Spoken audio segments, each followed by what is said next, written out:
Uning sovuq qotgan barmoqlari mening yalang'och yelkamga tekkanda, men zarracha ham seskanmadim. Aksincha, 10 yillik qishdan keyin birinchi marta terimda olov yonganini his qildim. U menga shu qadar yaqin ediki, men o'z ismimni unutib qo'ydim. "Qo'rqyapsanmi?" deb pichirladi u. Men ko'zlarimni yumdim. "Yo'q. Men seni kutayotgandim", dedim ovozim qaltirab. "Assalomu alaykum, qalbimga yaqin va dardkash sirdoshlarim. Hikoyachi Momo kanaliga xush kelibsiz. Bugun men sizlarga shunchaki romantik hikoya emas, qariyb o'lik holatdagi qalbning qayta tirilishi, o'zini ayol sifatida qayta kashf etishi haqida gapirib beraman. Agar siz ham uzoq yolg'izlikdan, o'zini keraksiz his qilishdan charchagan bo'lsangiz, bu hikoya aynan siz uchun. Yulduzlarga boy oqshomdek sehrli va ehtirosli bu xotira sizning yuragingizni ham isitishiga ishonaman. Videoni oxirigacha tinglang, like bosing va o'z his-tuyg'ularingizni izohlarda yozib qoldiring. Men har birini mehr bilan o'qiyman. Meni Nodira deyishadi. 35 yoshdaman. Men erta turmushga chiqqan, farzand ko'ra olmagani uchun xorlanib ajrashgan, o'zini faqat ishga bag'ishlagan sovuq bir ayolga aylangandim. Erkaklarga nisbatan ishonchim butunlay o'chgan edi. Ular men uchun shunchaki hamkasb yoki mijoz edi. Men qalin zirh kiyib olgandim. Bu zirh meni og'riqdan himoya qilardi, lekin ayni paytda baxtdan ham to'sib turardi. Uning ismi Azamat edi. 27 yoshda. U bizning kompaniyaga yangi it mutaxassisi bo'lib ishga kirdi. Avvaliga u mening ko'zimga juda oddiy, hech qanday xavf tug'dirmaydigan yigitdek ko'rindi. Doim sokin, jilmayib turuvchi, aqlli nigohlar. U mendan ancha yosh edi. Men uni umuman erkak sifatida qabul qilmasdim. Lekin o'sha beozor nigohlar asta-sekin mening zirhimni teshishni boshladi. U menga Nodira opar demasdi. U doim menga Nodira xonim yoki shunchaki Nodira deb murojaat qilardi. Bu kichik detal mening ichimda qandaydir ayollik g'ururini uyg'otardi.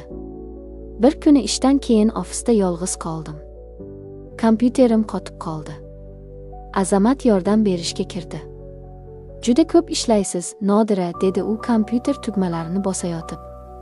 "Ishlamasam nima qilaman", dedim men sovuqqonlik bilan qog'ozlarni taxlab. U ishlashdan to'xtadi. Kreslosini men tomonga burdi. Masalan, kofe ichib, kimdir sizning naqadar chiroyli ekanligingizni aytishini tinglashingiz mumkin. Mening qalamim yerga tushib ketdi. Yuragim kutilmaganda shunday qattiq urdiki, o'zim ham qo'rqib ketdim. Men unga qaradim. U hazillashmayotgan edi. Uning qop-qora ko'zlarida hazil emas, ochiq erkakona qiziqish bor edi. Men darhol yuzimni burdim. "Ishni tugating, Azamat. Kech bo'lyapti." Men o'zimni jiddiy ko'rsatdim, lekin o'sha oqshom uyga borib, uzoq vaqt ko'zguga qarab turdim. O'zimni qaytadan kashf etayotgandek edim. Birinchi burilish dugonamning tug'ilgan kunida yuz berdi. Bu qishning eng sovuq, qorli oqshomi edi. Men o'sha bazmga borishni umuman xohlamagandim. Lekin borishga majbur bo'ldim. Oddiy qora ko'ylak kiydim. Sochlarimni yig'ib oldim. Men hech kimning e'tiborini tortmoqchi emasdim. Zalga kirdim. Odam ko'p, musiqa baland. Va men birdan uni ko'rdim. Azamat. U ham dugonamning uzoqroq qarindoshi ekan. U to'q ko'k kostyumda shunday kelishgan ediki, men qotib qoldim. U meni birinchi bo'lib payqadi. Uning yuzi yorishib ketdi. U odamlar orasidan yorib o'tib, to'g'ri oldimga keldi. "Sizni bu yerda ko'raman deb o'ylamagandim", dedi u ko'zini mendan uzmay. "Men ham", dedim men biroz nafasim qisib. U qadahini mening qadahimga urdi.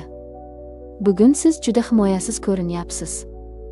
Va aql bovar qilmas darajada go'zalsiz. O'sha oqshom biz bir-birimizdan ajralmadik. Biz qandaydir chekkaroq stolda o'tirib soatlab gaplashdik. U mening yoshimni, ajrashganimni, farzandim yo'qligini bilardi. Lekin bu unga zarracha ham ahamiyatsiz edi. "Menga sening pasportingdagi raqamlar emas, ko'zlaringdagi ma'no kerak", dedi u menga tikilib. Bu so'zlar mening 10 yillik muzlarimni yorib yubordi. Bazm tugadi. ko'chada qalin qor yog'ardi. Men sizni kuzatib qo'yaman, dedi u e'tirozga o'rin qoldirmaydigan qat'iy ohangda. Biz uning mashinasida ketardik. Mashina ichi issiq, sokin musiqa chalinar, tashqarida esa qor uchqunlari oynaga urilardi. Biz jim edik. Lekin bu sukunat ehtirosga, aytilmagan so'zlarga shunchalik to'la ediki, havoni ushlasa bo'ladigandek edi. Mashina uyimning oldiga kelib to'xtadi. Men sumkamni oldim. Rahmat aytib eshikni ochmoqchi bo'ldim. Lekin negadir qo'lim bormadi. Azamat mashinani o'chirdi. U menga qarab o'girildi. Nodira, men hozir ketsam tonggacha uxlay olmayman. Uning ovozi shunday past va chuqur ediki, vujudim titrab ketdi. Men unga qaradim. Kofe ichasanmi, dedim o'zim kutmagan holda, ovozim qaltirab. U hech narsa demadi, faqat ko'zlarini yopib chuqur nafas oldi. Xuddi dunyodagi eng katta yutug'ini qo'lga kiritgandek. Biz uyga kirdik. Uy issiq va jimjit edi. Men paltosini yechishga yordam bermoqchi bo'ldim. Lekin u mening qo'llarimni ushlab qoldi. Uning qo'llari sovuq, lekin barmoqlari shunday kuchli ediki. U meni o'ziga sekin tortdi. Men qarshilik qilmadim. Nodira, pichirladi u mening yuzimga egilib. Men sening zirhingni yechmoqchiman. Hamma qoidalaringni, qo'rquvlaringni unut. Men bir og'iz so'z aytishga ulgurmadim. Uning lablari mening lablarimga tegdi. Bu bo'lsa shoshqaloq yoki yovvoyi emasdi. Bu g'oyatda mehrli, o'rganuvchi va shu bilan birga aql bovar qilmas darajada ehtirosli edi. Men uning ko'ksiga suyanib qoldim. Uning qo'llari mening yelkamdan belimga qarab sirpanardi. Menga bu qanchalik kerak bo'lganini men endi tushunib yetgandim. Yillar davomida o'likdek yashagan tanam birdan uyg'ondi. Men uning bo'ynidan mahkam quchoqlab oldim.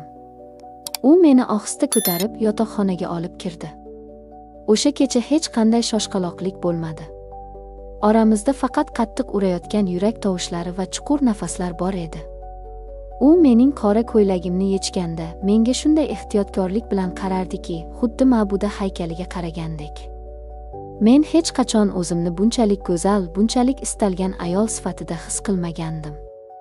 Uning har bir bo'sasi yelkamdan bo'ynimga, u yerdan butun tanamga taralardi. Men ko'zlarimni yumib bu hislar bo'roniga o'zimni butunlay topshirdim.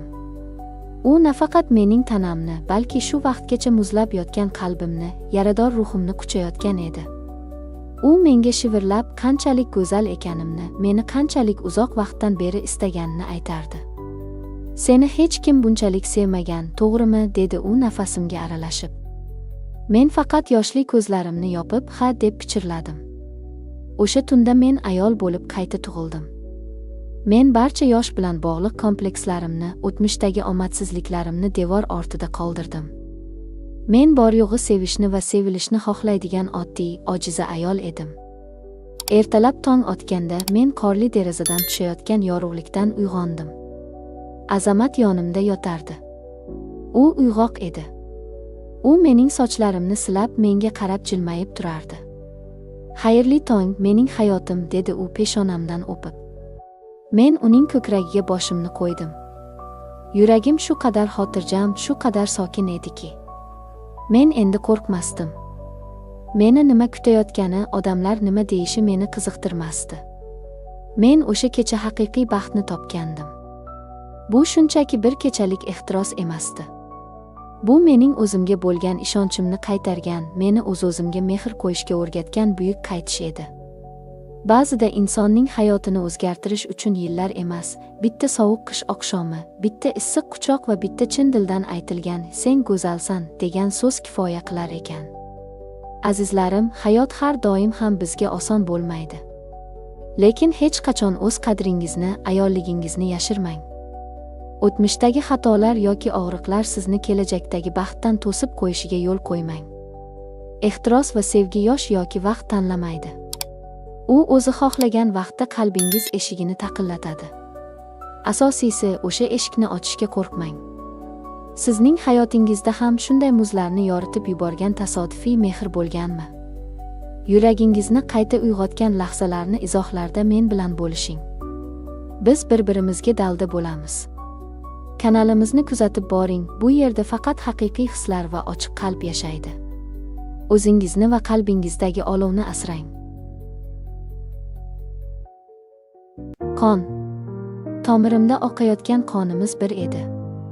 Biz bir daraxtning ikki xil shoxi edik. Hamma bizga aka-singil, jiyanlar deb qarardi. Lekin yurak, bu o'lgur yurak qon-qarindoshlik chegarasini tan olmas ekan. U menga qarab, sen men uchun boshqacha odamsan deganda, men jahannam va jannat o'rtasida qolgandek bo'ldim. Amakimning qizi, mening bolaligim, mening sirdoshim va mening eng katta gunohim bo'lishi mumkinmidi? Yoki bu taqdirning bizga atagan eng buyuk sinovimi?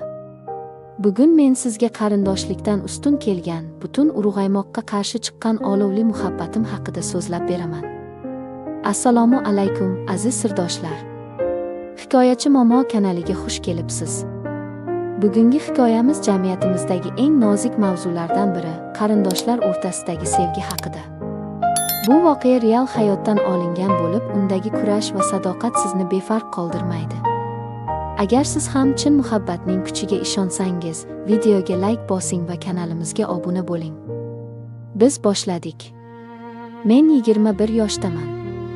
Ismim Sardor. U esa Farzona, amakimning kenja qizi.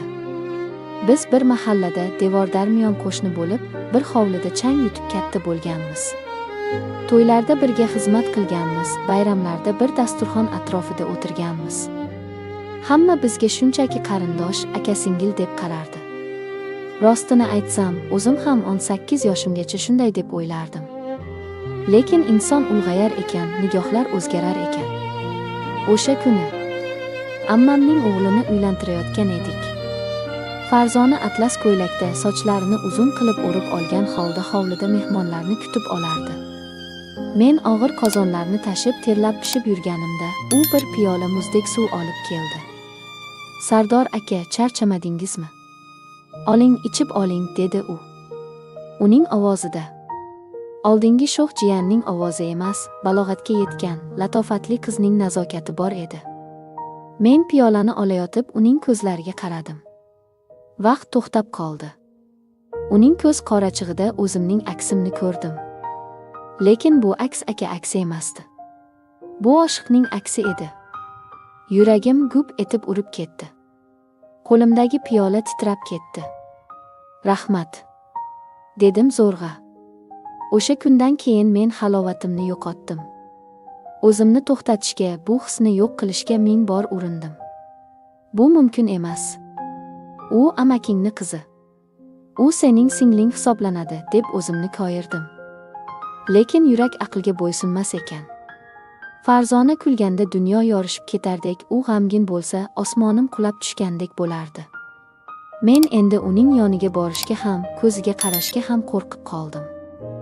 Lekin taqdir bizni har qadamda to'qnashtiraverardi. Bir kuni kech kuz edi. Hovlimizdagi xazonlarni supurayotgandim. Farzona chiqib qoldi. U menga yordamlashdi. Biz jim ishladik. Lekin bu sukunat ichida minglab so'zlar bor edi. Ish tugagach, u menga qarab kutilmagan gapni aytdi. Sardor, nega mendan qochyapsiz? Men dovdirab qoldim. Qochganim yo'q. Qochyapsiz. Nigohlaringizni olib qochyapsiz. Lekin men sezaman. Siz ham xuddi men kabi his qilyapsiz, to'g'rimi? Bu savol meni devorga taqab qo'ydi. Uning dadilligi meni hayratda qoldirdi. Nimani his qilyapman, so'radim ovozim bo'g'ilib. Siz men uchun boshqacha odamsiz, dedi u pichirlab. Bu yaqinlikni, bu issiqlikni boshqa hech kimda, hatto o'z akalarimda ham his qilmayman. Bu qarindoshlikdan ortiq narsa. Shu so'zlardan so'ng to'g'on buzildi. Biz o'sha kuni bir-birimizga dil izhori qilmadik, lekin ruhimiz allaqachon birlashib bo'lganini tan oldik. O'sha tun men uxlay olmadim. Har lahza xayolimda uning ko'zlari, ovozidagi titroq. Biz yashirincha gaplashadigan bo'ldik. Telefon orqali, xatlar orqali. Biz gunoh qilyapmizmi, deb so'rardi u ba'zan qo'rqib. Yo'q, derdim men ishonch bilan. Bizning niyatimiz pok. Biz bir-birimizni yomon yo'lga boshlamayapmiz. Biz shunchaki sevamiz. Lekin bu baxt uzoqqa cho'zilmadi. Qishloq joyi, devorlarning ham qulog'i bor. Bir kuni otam, qattiq qo'l, gapining ustidan chiqadigan otam telefonimni stol ustida ko'rib qoldi. Ekranda Farzonadan kelgan xabar porlab turardi. Tushimga kiribsiz, sog'indim. Otamning yuzi avval oqardi, keyin qizardi. Meni chaqirdi. Bu nima deb baqirdi u telefonni ko'rsatib. Men nima deyishni bilmay yerga qaradim. Bu kim? Jiyanimmi? Amakingni qizimi? Ha, dedim sekin. Otamning qo'li havoga ko'tarildi-yu, lekin urmadi. Undan ko'ra og'irroq so'z aytdi. Uyalinglar. Senda nomus bormi? U sening singling-ku. Odamlar nima deydi? Aka-uka quda bo'lmaydi, qon buziladi, gap so'z bo'ladi demaganmidim? Men ilk bor otamga tik qaradim. Dada, u mening singlim emas. U mening taqdirim. Biz bir-birimizni sevamiz. Bu shunchaki havas emas. Otam stolni mushtladi. O'chirasan. Hoziroq hammasini tugatasan. Agar yana bir marta o'sha qiz tomonga qaraganingni ko'rsam yoki u bilan gaplashsang, senday o'g'lim yo'q. Amakingni yuziga qanday qarayman? Uyda katta janjal bo'ldi. Onam yig'ladi. Qo'y bolam, el-yurt oldida sharmanda qilma, qarindoshchilikka putur yetkazma deb yalindi. Farzonaning uyida ham xuddi shunday bo'ron bo'lganini keyin bildim. Onasi telefonini olib qo'yibdi, ko'chaga chiqishni taqiqlabdi. Biz ikki dunyo orasida qoldik. Tashqaridan qarindoshlar, ichkaridan bir-biriga talpingan oshiqlar. Oradan bir hafta o'tdi. Bu bir hafta men uchun do'zax azobidek tuyuldi.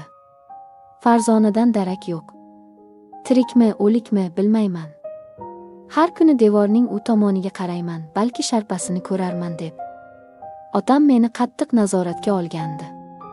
Bir kuni kechasi hamma uxlaganda devor tirqishidan kichkina qog'oz parchasi tushdi. Yugurib borib oldim. Farzonaning xati edi. Meni boshqa qishloqdagi uzoqroq qarindoshimizga uzatmoqchi bo'lishyapti. Otam rozi bo'lish arafasida. Sardor, men o'lsam o'lamanki, boshqasiga tegmayman. Meni qutqaring. Xatni o'qib qo'llarim musht bo'lib tugildi. Demak, ular bizni ajratish uchun shunday yo'l tutishibdi-da. Yo'q. Men bunga yo'l qo'ymayman. Ertasiga tong saharda amakimning ishga ketishini poyladim. Lekin undan oldin Farzona bilan ko'rishim kerak edi. Bizning eski joyimiz bog'ning etagidagi keksa yong'oq daraxti tagida uchrashdik. U devordan oshib tushgan edi. Ahvolini ko'rib yuragim ezildi. Ko'zlari shishgan, rangi oqargan. Meni ko'rishi bilan bag'rimga otildi. Men qo'rqyapman. Ular meni baribir berib yuborishadi, dedi u yig'lab. Men uning yuzlarini siladim. Qo'rqma. Men tirik ekanman, sen hech kimga tegmaysan. Sen meniksan. Qanday qilib? Otangiz, otam. Ular tushunmaydi. Men bugun amakim bilan gaplashaman, dedim qat'iy. Erkakcha gaplashaman. Amakim. U kishi og'ir bosiq, lekin g'azabi yomon odam edi. Otamdan ko'ra qattiqroq edi. Kechki payt u ishdan qaytayotganda yo'lini to'sdim. Amaki, sizda gapim bor, dedim. U menga sovuq qaradi. Bilaman nima haqida gapirmoqchisan. Bekor ovora bo'lma.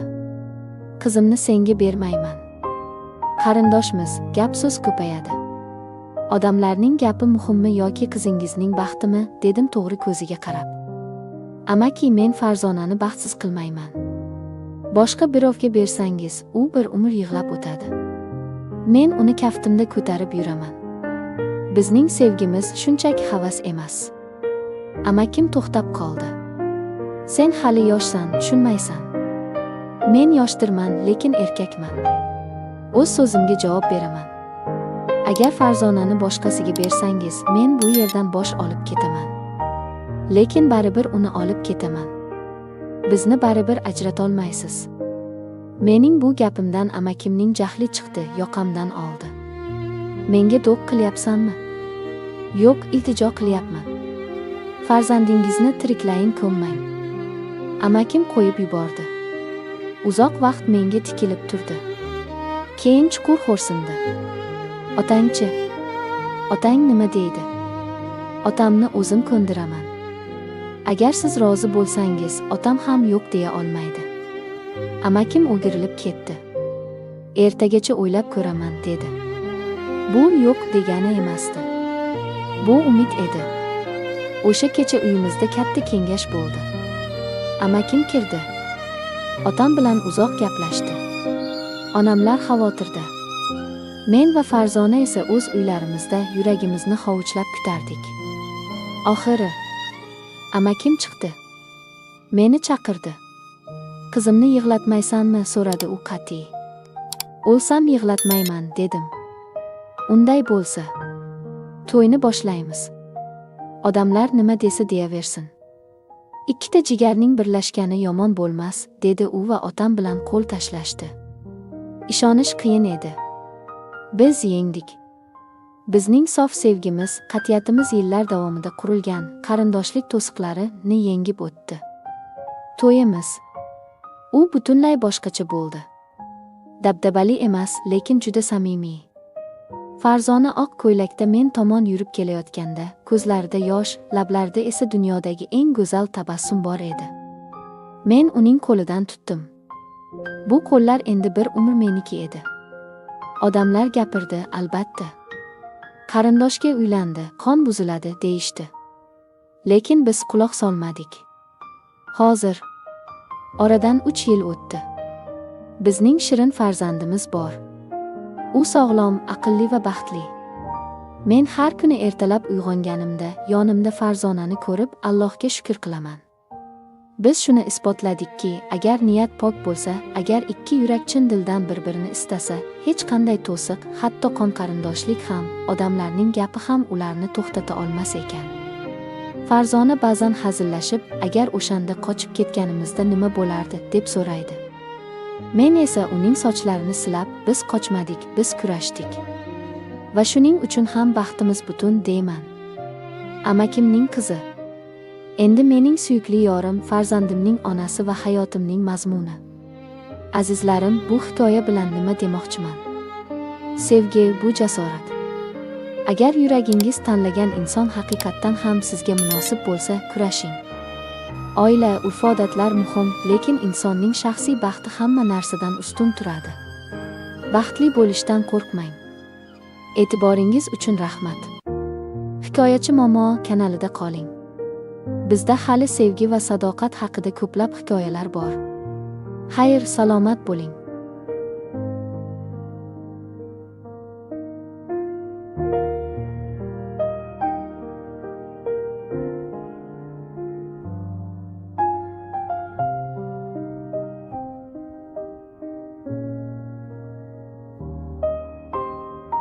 Sizda ham shunday bo'lganmi? Taqiq va xohish orasidagi o'sha ingichka chiziq. Qachonki aqlingiz to'xta desa-yu, butun vujudingiz bor deb faryod qilsa. O'sha kuni ertalab ko'zimni ochganimda, quyosh nurlari emas, balki mening taqdirimni o'zgartiruvchi olov yonimda uxlayotganini ko'rdim. Zarina. U shunchaki ism emas, u mening eng shirin azobim, mening birinchi haqiqiy ehtirosim edi. O'sha kungi tun bizning sirlarimizni o'z qa'riga yashirdi va men endi avvalgi bola emasdim. Assalomu alaykum, qadrdonlar. Bugungi hikoyamiz yurakning eng tubidagi yashirin hislar, kutilmagan ehtiros va bir kechalik unutilmas visol haqida. Bu voqea har biringizning qalbingizda qandaydir xotirani uyg'otishi mumkin. Agar samimiy va hayotiy hikoyalar sizga yoqsa, like tugmasini bosing va kanalimizga obuna bo'ling. Biz boshladik. O'sha tong. U boshqacha edi. Derazadan tushayotgan quyosh nurlari pushti pardani teshib o'tib, xonaga o'zgacha sehrli tus berardi. Ko'zimni ochdim, lekin qimirlashga qo'rqdim. Yonimda qo'l uzatsam yetadigan masofada Zarina opam uxlab yotardi. Uning uykudagi chehrasi shu qadar beg'ubor, shu qadar tinch ediki, nafas olishni ham unutdim. Bir tutam timqora sochlari yuziga tushib turar, quyosh nurlari esa uning silliq, oppoq yelkalarida o'ynardi. Bu manzara mening ichimda uxlab yotgan vulqonni uyg'otdi. Yoshlikning jo'shqin qoni tomirlarimda qaynab, yuragim dukillab urayotganini qulog'im bilan eshitardim. Bu shunchaki shahvat emasdi, bu go'zallikka bo'lgan cheksiz tashnalik edi. Qo'llarim o'z-o'zidan unga tomon cho'zildi. Uning yuziga tushgan sochini sekin, uni uyg'otib yuborishdan cho'chib, qulog'i ortiga o'tkazdim. Barmoqlarim uning ipakdek terisiga tekkanda, vujudimdan tok o'tgandek bo'ldi. Uning lablari gilosdek qizil, biroz shishgan va shirin uyquda edi. Men o'zimni tutib turolmadim. Sekin, juda ehtiyotkorlik bilan yaqinlashdim. Uning pastki labini ohista tishlab, tilim bilan erkaladim. Mening bu harakatimdan u uyg'onmadi, aksincha, u ham uyqusirab javob qaytargandek bo'ldi. Bizning lablarimiz tong sukunatida so'zsiz suhbatlashardi. Ehtiros uchqunlari endi olovga aylanayotgan edi. Lekin afsus, sehrli lahzani telefonning baland ovozi buzib yubordi. Zarina cho'chib uyg'ondi. U o'rnidan turib, shosha-pisha kiyina boshladi. Men esa joyimda qotib, uning har bir harakatini kuzatardim. U oppoq ich kiyimlarini, keyin esa o'sha nafis ko'ylagini kiyayotganda, men go'zallikning guvohi bo'lib yotardim. U oynaga bir qarab oldida mening yonimga kelib o'tirdi. Men yana umid bilan lablarimni cho'zdim, lekin u bu safar nafis barmog'i bilan labimni to'sdi. Asalim, ishga kech qolaman. Keyinroq, dedi u ko'zlarimga ma'noli qarab. Uning bu qarashida va'da bor edi. U yuzimdan shoshib o'pdi-yu xonadan chiqib ketdi. Xona bo'shab qoldi, lekin uning ifori, uning shirin hidi hali ham havoda muallaq turardi. U ketdi-yu meni o'zi bilan olib ketgandek bo'ldi. O'rnimdan turib vannaga kirdim. U yerda ham uning hidi hukmron edi.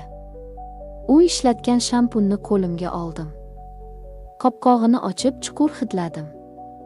Bu hid meni yana o'sha tonggi lahzalarga qaytardi. Issiq suvni yoqib, butun badanimni o'sha shampun bilan yuvdim.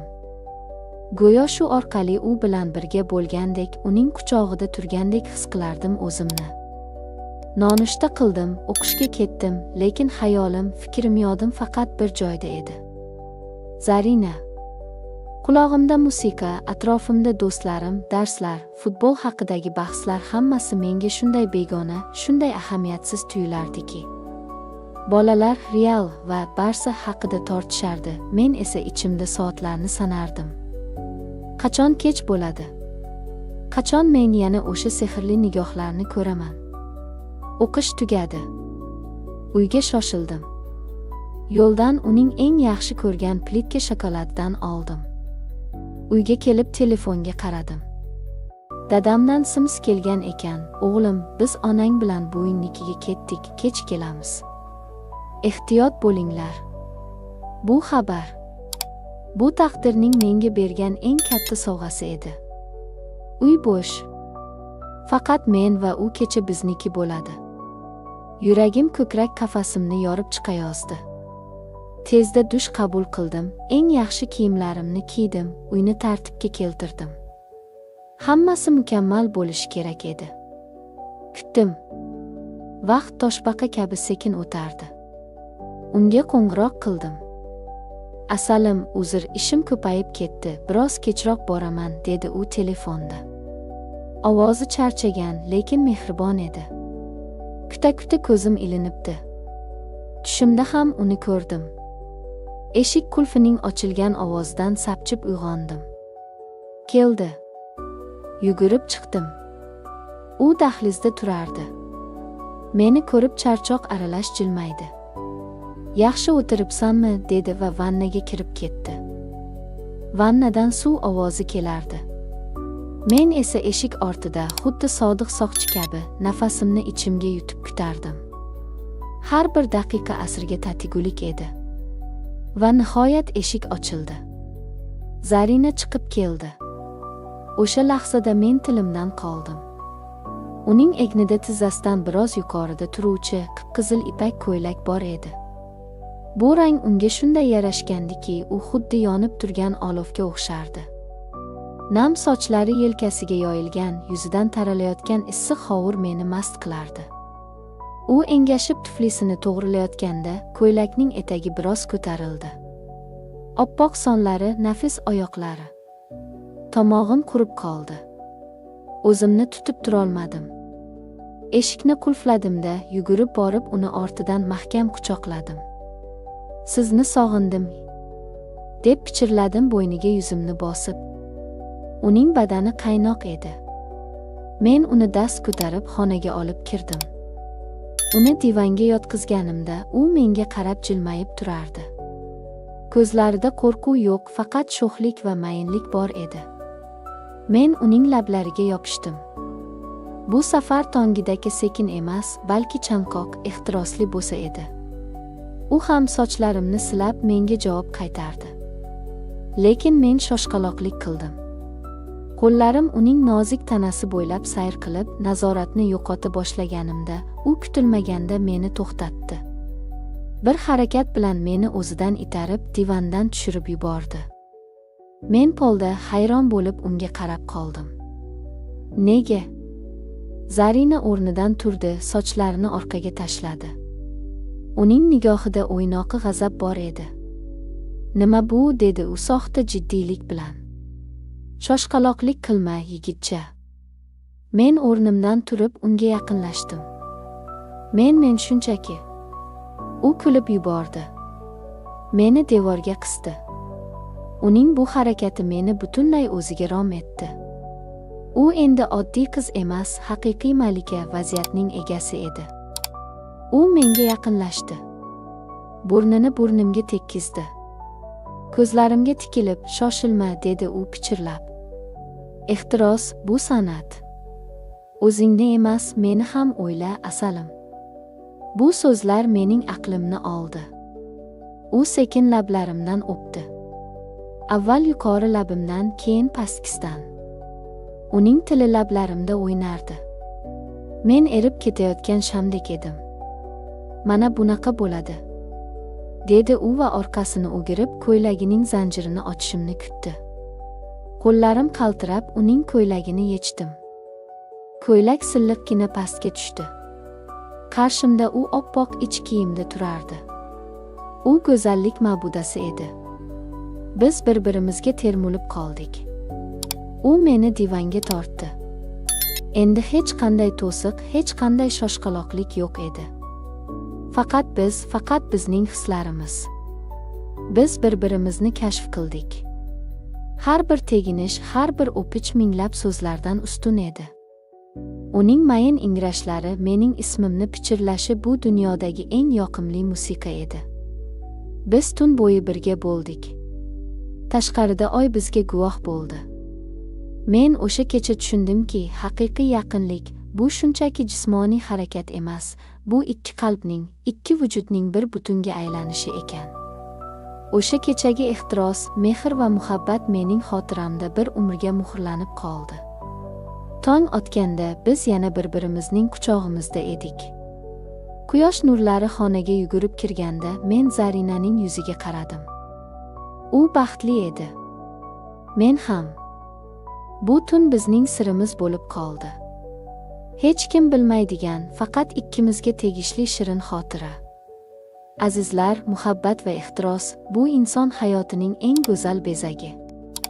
Ba'zan biz kutmagan insonlar, kutilmagan lahzalar bizga haqiqiy baxtni his qildiradi. O'z hislaringizdan qo'rqmang, ularni qadrlang. Agar hikoyam sizga manzur bo'lgan bo'lsa, o'z fikrlaringizni izohlarda yozib qoldiring. Kanalimizga obuna bo'ling, hali oldinda bundanda qiziqarli va hayajonli voqealar sizni kutmoqda. Xayr, salomat bo'ling.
Siz hech qachon o'z uyingizda, o'z yotog'ingizda muzlab qolganmisiz? Tashqarida yoz bo'lsa ham, ichingizda qahraton qish hukm sursa. Erimning ovozi telefonda tobora uzoqlashib borardi, lekin uning o'sha begona haydovchining issiq nafasi bo'ynimni kuydirganda, men jahannam va jannat o'rtasida qolganimni his qildim. O'sha kuni qizimni bog'chaga olib ketayotib, shunchaki mashinaga o'tirmadim. Men o'z taqdirimning eng xavfli va sirli bekatiga qadam qo'ydim. Bu hikoya xiyonat haqida emas, bu yolg'izlikdan qochib olovga o'zini urgan ayolning iqrori. Salom, mening ismim Farangiz. Yoshim 30 dan oshdi. 1987-yilda tug'ilganman. Hozir sizga aytib beradiganlarimni qog'ozga o'rash niyatim yo'q. Bu mening haqiqatim, mening gunohim va mening og'rig'im. 2010-yil. O'sha paytlar dunyo naqadar go'zal edi. Turmush o'rtog'im bilan sevishib, ardoqlanib oila qurdik. Ular bankda ishlardilar, oq ko'ylak, galstuk, doimiy e'tibor. Biz baxtli edik.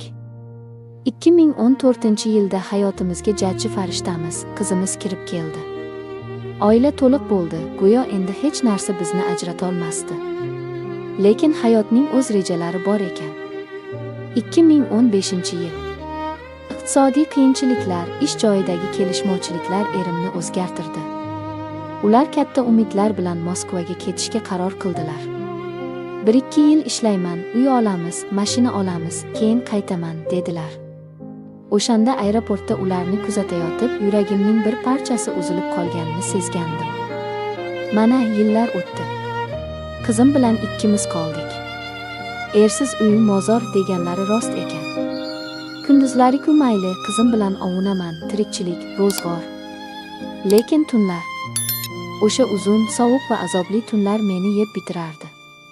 Yosh ayolman, tanam, ruhim mehrga, erkak kishining taftiga zor edi. Erim bilan faqat video orqali gaplashamiz, lekin ekran sovuq. U meni quchoqlay olmasdi, sochlarimni silamasdi. Yolg'izlik yomon maslahatchi. Avvaliga dush qabul qilayotib, o'z-o'zimni tinchlantirishga urindim. Ko'zlarimni yumib erimni tasavvur qilardim. Lekin vaqt o'tgani sayin bu tasavvurlar xiralashib, o'rnini qandaydir mavhum, jismoniy ehtiyoj egallay boshladi. Men chanqoq edim. Mehrga, e'tiborga va ehtirosga chanqoq edim. Bir kuni ertalab odatdagidek qizimni bog'chaga olib ketayotgandim. Havo biroz bulutli, kayfiyatim ham shunga yarasha edi. Yo'l chetiga chiqib qo'l ko'tardim. Yonimda oppoq, yarqiragan mashina to'xtadi. Rulda Umid ismli yigit o'tirardi. Ismini keyin bildim. U shunchaki taksistga o'xshamasdi. Kelishgan, ko'zlari yonib turadigan, kiyimlari ozoda, mashinasining ichidan qimmatbaho atir hidi kelib turardi. O'tiring, go'zalim, manzilgacha eltib qo'yaman, dedi u mayin ovozda. O'sha go'zalimi degan so'z. Erimdan buni eshitmaganimga yillar bo'lgandi. Mashinaga o'tirdim. Qizim orqa o'rindiqda, men oldinda. Yo'l bo'yi u bilan suhbatlashdik. U juda kirishimli, hazilkash edi. Mening ma'yus ko'zlarimga qarab hol-ahvol so'radi, qizimga shirinliklar berdi. Qizimni bog'chaga tashlab chiqqunimcha u ketmabdi. Meni kutib turgan ekan. Ishga kech qolmayapsizmi? Yuring, tashlab qo'yaman, dedi. Rad etishga kuchim yetmadi. Yana o'tirdim. Shu kuni u mendan kutilmagan iltimos qildi. Farangiz, sizning didingizga ishonaman. Onamning tug'ilgan kunlari edi, sovg'a tanlashga yordam bera olmaysizmi? Ayollar ayollarning ko'nglini yaxshi biladi. Bu iltimos samimiy tuyuldi. Biz Samarqand Darvoza savdo majmuasiga bordik. Birgalikda ayladik, kulishdik, xuddi eski tanishlardek suhbatlashdik. U menga shunday e'tibor bilan qarardiki, o'zimni dunyodagi eng kerakli ayoldek his qildim. Telefon raqamlarimiz almashinildi. O'sha kundan boshlab hayotimga Telegram degan yangi olam kirdi. Erimdan pul keldimi, qizimiz yaxshimi degan quruq xabarlar kelsa, Umiddan xayrli tong, malikam, tushlik qildingizmi, bugun juda ochilib ketibsiz degan simslar kelardi. Bu shirin zaharga qanday o'rganib qolganimni o'zim ham sezmay qoldim. Oradan vaqt o'tdi. Bizning yozishmalarimiz tobora erkinlashib, bir-birimizga bog'lanib borardik. Bir kuni u meni bog'chadan olib ketayotib, yana bir iltimos qildi. Yunusobodda bir kvartiram bor edi, ijarachilar chiqib ketdi. Tozalab tartibga keltirish kerak. Yolg'iz o'zim qiynalyapman, yordam berolmaysizmi? Haqqini to'layman, albatta. Yuragim duk-duk urardi. Ichimda bir ovoz borma, bu xavfli, sen oilalisan, derdi. Lekin ikkinchi ovoz, o'sha yolg'izlikdan qaqshagan ayolning ovozi bor, balki shunchaki yordamdir, balki biroz gaplasharsizlar, deb undardi. Men yo'q deya olmadim. Kvartiraga kirdik. Uy bo'm-bo'sh, jimjit edi. Biz birga ishladik, u yoq bu yoqni yig'ishtirdik. Keyin choy damladik. Oshxonada kichkina stol atrofida o'tirib choy ichdik. Havo yetishmasdi go'yo. Uning nigohlari endi do'stona emas, balki talabchan, o'tli edi. U sekin o'rnidan turdi va menga yaqinlashdi. Farangiz, men sizni shunchaki yordam uchun chaqirmadim, dedi u past ovozda. Sizni ko'rganimdan beri halovatim yo'q.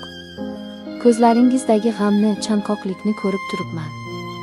Biz bir-birimizga kerakmiz. Men hayajondan qaltirab qoldim. Men ketishim kerak, dedim o'rnimdan turib. Sumkamni olayotganimda u chaqqonlik bilan bilagimdan tutdi va o'ziga tortdi. Uning quchog'i. O'sha lahzada hamma narsa, or-nomus, sadoqat, qo'rquv hammasi erib ketgandek bo'ldi.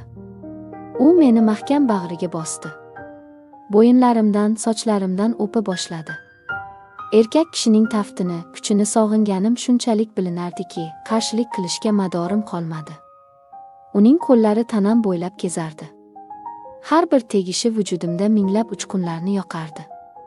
Ay deb yubordim, lekin bu og'riqdan emas, balki yillar davomida yig'ilgan sog'inchning portlashi edi. U meni ko'tarib yotoqxonaga olib kirdi. Kiyimlar birin-ketin yerga tushdi. Men o'zimni tushdagidek his qilardim. Uning harakatlari dadil va ehtirosli edi.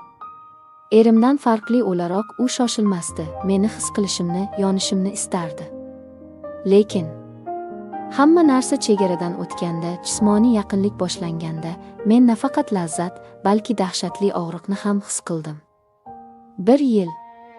Butun bir yil davomida erkak zotiga yaqinlashmagan tanam bu kuchli hujumga tayyor emasdek edi. Uning jismoniy kuchi, kattaligi meni cho'chitdi. Og'riqdan dodlab yuborishimga oz qoldi. To'xtang, jonim og'riyapti, deb ingradim. Lekin ehtiros daryosi toshgandi, uni to'xtatib bo'lmasdi. U meni butunlay zabt etdi. Ko'zlarimdan yosh oqardi. Bu ham rohat, ham azob, ham xiyonatning achchiq yoshlari edi. Har bir harakatda men o'zimni yo'qotib borardim. Go'yo men Farangiz emas, balki